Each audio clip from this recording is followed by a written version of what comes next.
The desert never slept. It only waited. At dawn, the dunes glowed like embers, soft gold, bruised orange, shadows stretching like long fingers across the sand. Wind slid over the surface in low sighs, reshaping the land grain by grain. What existed yesterday did not exist today. Aaron stood at the edge of it, boots half buried, cloak tugged by the breeze. He had crossed forests, cities, rivers, but this place felt different, alive, watchful. They said the desert swallowed stories the way it swallowed bones. Somewhere beneath those endless dunes lay the compass.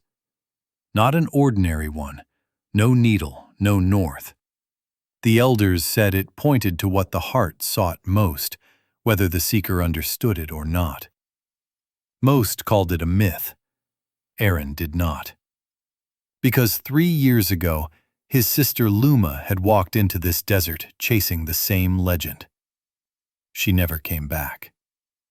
Aaron had tried to forget the compass. For years, he told himself Luma was gone because deserts were cruel, not magical. Because people got lost. Because stories lied. Then the trader arrived. He was sunburned, shaking, eyes wide with something close to terror. Over a cup of bitter tea, he spoke in fragments. "I saw it," he whispered. "Metal buried in the sand, spinning, pointing at nothing and everything." Aaron's hands tightened around the cup.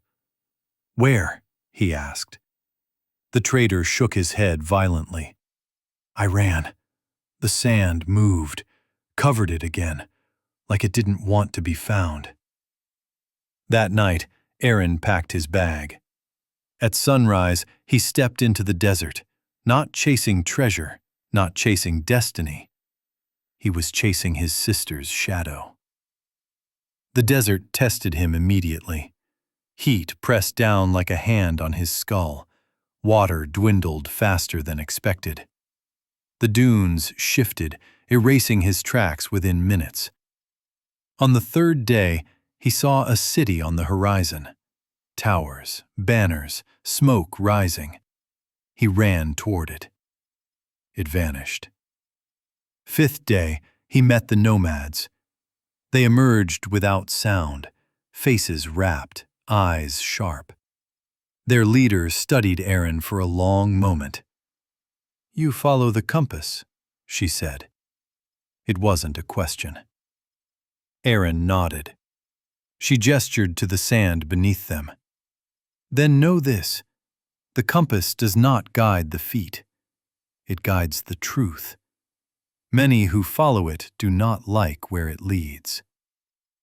That night, as Aaron slept, he dreamed of Luma standing just beyond reach, always walking, never turning. The storm came without warning. Sand roared like an ocean, sky erased, wind screaming in his ears. Aaron dropped to his knees, arms over his head, heart pounding. When silence returned, the desert had changed. A half-buried stone structure rose where flat sand had been. Ancient, cracked, impossible. Inside, beneath collapsed pillars, he found it. The compass. It was smaller than he imagined, dull bronze etched with symbols that seemed to move when he blinked. No markings, no directions. The needle spun, then stopped, pointing behind him. Aaron laughed once, sharp and broken. "It's wrong," he muttered. "She went forward, into the desert." The compass did not move. The desert was no longer empty. A figure followed him now, a man cloaked in black, footsteps always just out of sync. A rival seeker, a thief of legends. "You don't know what you're holding," the man said one evening, voice smooth. That compass can make you great. Aaron shook his head. I don't want greatness. Everyone says that, the man smiled, until the compass tells the truth. The needle pulled Aaron away from the deep desert, back toward the borderlands, toward home. Anger burned in his chest. No, he snapped. You're supposed to lead me to her. The compass remained silent. At the edge of a ravine, the man struck. Steel flashed. The compass fell from Aaron's grip, skidding across stone. They fought, desperate, clumsy, breathless. At the brink, the rival slipped. Aaron caught his wrist. For a heartbeat, everything froze. The compass lay between them, needle spinning wildly. Help me, the man gasped. You're not a killer. Aaron looked down and understood. The compass wasn't pointing to Luma. It was pointing to what he refused to face. He pulled the man up. The needle stopped, pointing inward, toward Eden's chest. That night, Eden followed the compass, not across sand, but through memory. He remembered Luma laughing, fearless, always chasing horizons.